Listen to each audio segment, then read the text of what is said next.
Hey everybody, what is going on? I am Maximus Rex and this is Big Baby Reviews. Check out my comics at KINGCOMICS.CA. Check out my other videos on my YouTube channel, King Comics 2021. Check out my Instagram, MaximusRex13, or check me out on Facebook, either MaxRex or Big Baby. Today, guys, is Dale Keown Day. We're looking at the next issue of his PITT run from the early 90s for Image, at least up to this point. This is issue number 7, cover dated December 1994. First things first, this cover, once again, nothing super iconic, kind of getting a lot more of the same with PITT, you know, just those cool looking images of PITT with his big claws out. It is starting to get a little bit old, if I'm being honest. I'm not quite sure what's going on here art-wise. Some of the claws feel a little more angular than usual, so I don't feel, for some reason, like it's Dale Keown who inked this, but the rest of it sure looks like it, so I'm not quite sure who inked this. Although the inside art is once again inked by Dale Keown in this issue.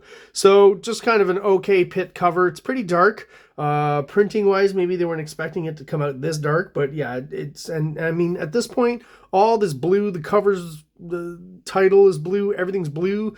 I honestly would have just gone monochrome and hit the skin with some blue tones and the claws and stuff, gone all the way blue monochrome, because it's almost there, and I feel like the skin tones kind of shining through is a little odd and just a weird choice. Anyways, not a horrible image, but just not the best for a cover. So let's have a look inside. PITT, excuse me, created by Dale Keown. Pencils, ink, story, Dale Keown. Story, script, Brian Houghton. Colors, we have a change here, a shift. We used to have Joe Scioto on colors. Now we've got Steve Oliff. Lettering, Chris Eliopoulos.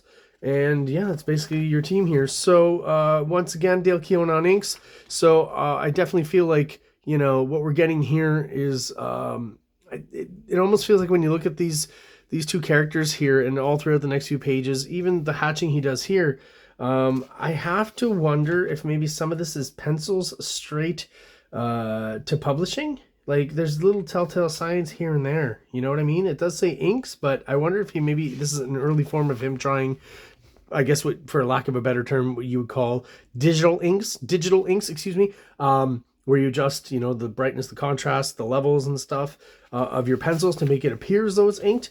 I'm not quite sure. I could be wrong. He could be just, you know, inking a little looser here. But I definitely feel, again, when you look at these characters here and some of the way the inks look, this could possibly be pencil. Could still be inks, though. I know there is a point at which Dale Keown does basically, you know, his pencils are so tight that they just start using his pencil artwork and just darkening the line.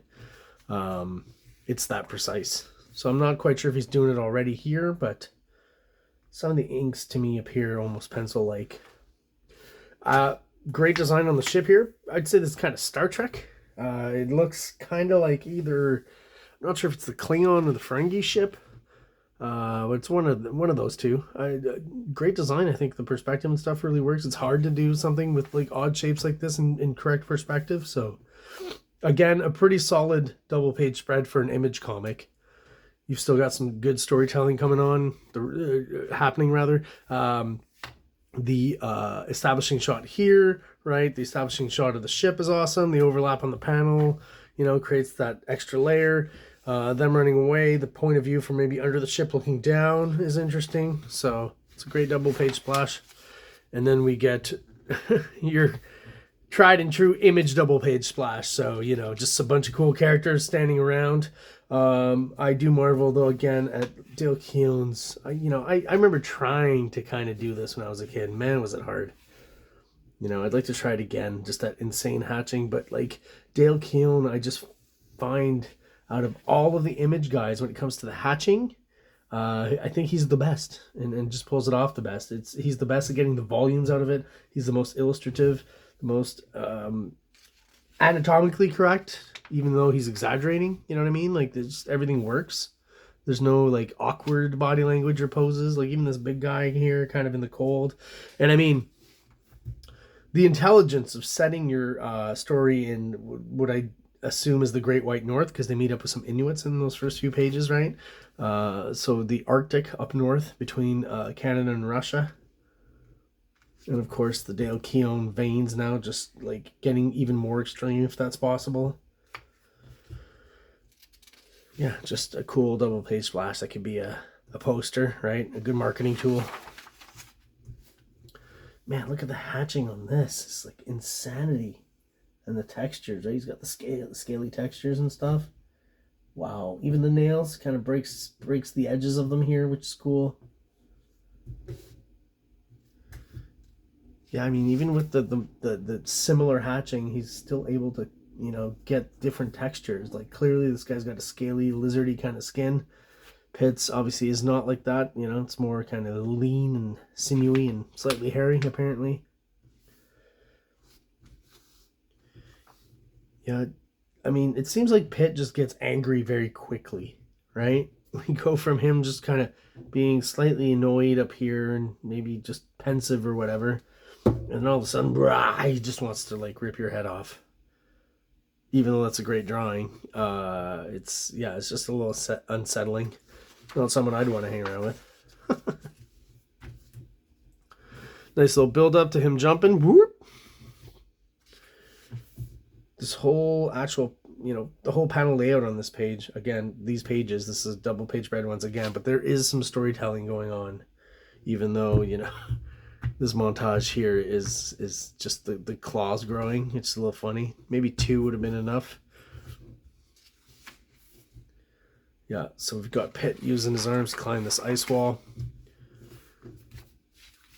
to get into this facility, some facility of some sort that's underground. Reiki is already inside the ice fortress and discovers what Pitt's looking for, Timmy, which also discovers Jack, as she questions here. Jack Smithers? So what is going on here, right? Quickly, she gets smacked behind the head here. This seems like almost like an Eric Larson kind of ink job here. Dale Keown was just trying to get through this panel pretty quickly and just threw a few splotches of brush or possibly even big Sharpie marker. I'm not quite sure what tools he was using at this point. And we get a slow kind of build up, right? Pitt breaks into, again, the ice fortress. But then we've got, you know, just a slow kind of silhouette reveal here of who he's facing, and it's the crew from the first few issues, if you remember them, right? So we learned a little bit more about Pitt here. It is an honor, and like the backstory, it is an honor to meet you, son of Zoivod. Creed, you are a long way from home, so these guys know each other. So now we've got like, oh, the mystery. How do they know each other? Why do they know each other? You know? That's going to fuel some future issues, I'm pretty sure, if not just the very next one. And you are a short way to being dead. Where's the Earth Boy? The boy is no concern of yours now, because we're going to beat the crap out of you here. Nice build up. These 2 pages here, I kind of got the vibe. I don't know if I've mentioned it before or picked up on it. Anyways, I'll say it here again. I get kind of a Predator vibe here with these guys, you know, like not exactly. I think I've mentioned this before, right? There's definitely a Predator element, I think, to Pitt. And some of his backstory, because it's an alien stuff, is kind of similar or has similar elements. You know, a little bit of alien in there, some Geiger stuff. You'll see a character later that does remind me a little bit of the alien monsters, right? And I guess this issue, we've already seen Pitt kick some ass generally, but now this is to show you how insane it can get when Pitt gets going. So, you know, facing off against a bunch of these guys, getting his ass kicked, then fighting back here, and then all of a sudden they just start lasering him here, and like, you know, from all sides. That can't be good, right? And boom, we get a little bit of you know, insight into Pitt, if I can put it that way. So we've got yet another double page splash. What are we at now? 3 or 4? And I'll do a quick count of the pages. Pitt always interests me because it never falls at like a same number, 20, 22, whatever. It's always less, more. It depends on the issue. I'm just curious. But first of all, this shot, I gotta say, once again, objective colors and subjective colors. So on the cover, the blue is maybe more subjective or just a lighting thing, but the skin tone is objective, right? The skin is that color.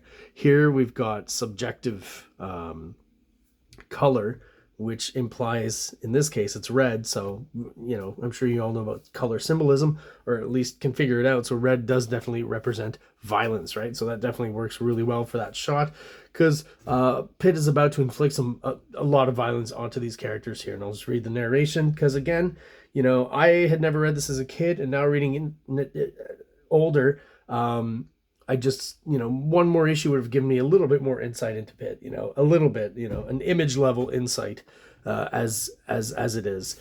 Unbeknownst to most, and yet crystal clear to some, it is the undisputable certainty that a Creed hybrid, Pitt, has the overpowering ability to lock onto any opponent's unnatural aggression and use it against said opponent during a physical conflict. So, like, he sucks in the aggression of his opponents and becomes much more aggressive himself, and they in turn become less aggressive and less defensive, is I guess how I'm supposed to interpret that. But, you know, we get a little bit of a montage here. And look at all this double lighting in these 4 panels down here. More evidence of my suspicion and hypothesis that Stephen Platt stole a lot of his hatching technique from borrowed a lot of his hatching technique from DALE KEOWN. And then we get a killer shot, I gotta say, a splash page. Just, you know, he spent time on this one. It looks great, covered in alien blood. Some of it green, some of it purple. You know, who knows who these guys are really, but I guess we'll find out later. And he's just basically beat the crap out of a ship full of predators, is basically what we're seeing here. And he is the alpha predator. Some more great DALE KEOWN veins. Yeah, that's beautiful. All right, so Pitt rescues Grandpa, pulls him out of a cell here, and we are at the end of the issue. We've got, once again, the ship attached to the asteroid. Remember I talked about how it's not really explained, but it seems like possibly what they're doing is hollowing out the asteroid, living in it, and then eventually, you know, leaving it a husk and kind of sailing away through space with their ship. I kind of like that idea. It's like a parasite ship. It's a very small detail in the story, but it's one that actually interests me a lot, and I find kind of, just like I said, a cool concept. So here's the guy who kind of reminds me a little bit now of like the more of a Geiger kind of alien creature, right? Who I have to assume we're going to see next issue more of, and find out more about this guy who looks a little bit like Pitt as well, right? Because he talks about from base 4, small squadron of foot soldiers have been discovered mutilated. My brother works fast. Prepare my ship. I have a family matter to attend to. So I'm gonna assume that this is maybe Pitt's brother or half brother or something. Zoivod's son as well. Anyways, guess we'll find out more next issue. So it is a little bit more interesting. I think I've talked about this before, where I think Pitt, you know, for all of its image flash and you know, the character being kind of the butt of jokes and a typical 90s character and all that, the storyline, I gotta say, is somewhat, you know, more interesting than most of the image stuff. I always put Eric Larson kind of first as far as like storylines and stuff. Tom McFarlane, I would say, is consistent enough, and that helps him in that he built Spawn and it was monthly and all that. But as far as the actual story being actually interesting, I would say Pitt overall, up to now, and especially with this issue now that I haven't read before, back in the day when I was a kid, is more interesting than Spawn, I gotta say. You know, knowing what Spawn is and now kind of not knowing, because I haven't read any of these issues yet. I read them before the review now, because I haven't read them as a kid. These are all new Pitt issues to me, so definitely kind of intrigued and interested in all the characters, you know, or characters that intrigue me, at least minimally, and I really do appreciate the art. So there's some concern put into the story and the plot line here, and it's not just kind of willy-nilly like some of the, you know, Image team books that I talked a lot about, the Wildcats and the Youngbloods and all their offshoots, right, that were even worse than their kind of flagship titles. Anyways, enough pontificating. This fan art here I thought was pretty cool. It's kind of a Doug Mankey mask kind of vibe going in there, but yeah, character seems bouncy. Looks cool. And that's about it. These two are copied. This is copied. I always find it odd when the artist, like, for sure DALE KEOWN knows that this was copied off one of his drawings, but at the same time, is he the one really taking care of the letter page? I don't know. And this was, I forget who drew it, maybe Joe Madureira.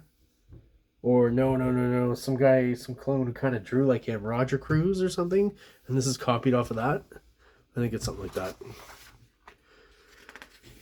So, so the Top Cow ads, it seems like they get from like not so great to worse, because there's a whole series of ads here at the end. So, The Wait Is Over, Mark Silvestri, Chris Claremont. This is an okay ad. You know, if you're into that kind of stuff, it'd probably catch you, right? Oh, wow, cool. Mark Silvestri and Chris Claremont back together again, you know? Then you turn the page and you get a double page spread of Mark Silvestri's Rib Claw, Spring 95. And, I mean, you get kind of a cool shot of Rib Claw and a big up-close shot in the lettering and very 90s, but I do feel it's kind of a waste of a whole page to write Rib Claw so big.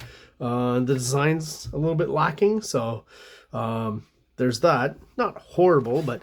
And then, boom, you get to the last series of Top Cow ads, and man, they just had no more budget, or, you know, they handed this off to the assistant or something, so you only get one shot. Make it count. No punctuation, no, you know, dots. There is here, but, you know, no exclamation points, nothing. Cyberforce Origin Special Striker, on sale January 1995. So I have to assume there maybe wasn't even any art made up for the comic yet when they advertise this. Maybe you use some Strike Force art by Brandon Peterson or something, just to have something like this. Just the point of a gun that looks nothing like any gun I've ever seen in any Image comic. Just a strange ad, I find. Who knew the end would come so soon? Mark Silvestri, David Finch. Interesting. Aaron's How to Cyberforce Annual #1. So some early Dave Finch work. But again, not that the illustration here is bad in any way, but it's being kind of mucked up and muddled by the design here and the breaking up, and just, again, not using most of the real estate here. A lot of empty negative space. And just kind of an image that could have been nice, but is very much obscured by the rest of the ad. Anyway, some interesting choices. I hope whoever was responsible for the design of these was eventually fired from Top Cow. No, I don't hope anyone gets fired, but, you know, it's that level of design. All right, guys, so there you go. That's my review of PITT #7. If you have any questions, comments, or concerns, please let me know in the comments below. I'll try to respond to you as quickly as possible. If you're subscribed and you're still watching, thank you so much for sticking around. I really appreciate it. Those of you who are watching but are not subscribed yet, please do so below. It only takes a second. It really helps the channel out, helps us grow, and helps get us out there to other people who are into the same kind of stuff that we are, basically comic books. So thank you all for watching, and have an awesome day. You thought I forgot, but page count. 1, 3, 5, 7, 9, 11, 13, 15, 17, 19, 21, 22. Oh, right on the standard. There you go. 22 pages in this PITT issue. Talk to you later. Like! Subscribe! Like! Subscribe! King Comics presents Big Baby, Volume 1, Issues 1 to 13. 204 pages of story and art. King Comics also presents Star Crasher one-shot, 32 pages, cosmic sci-fi surrealist adventure. You can find these fine comics at KingComics.CA, at MaximusRex13 on Instagram, or on Facebook, MaxRex or Big Baby.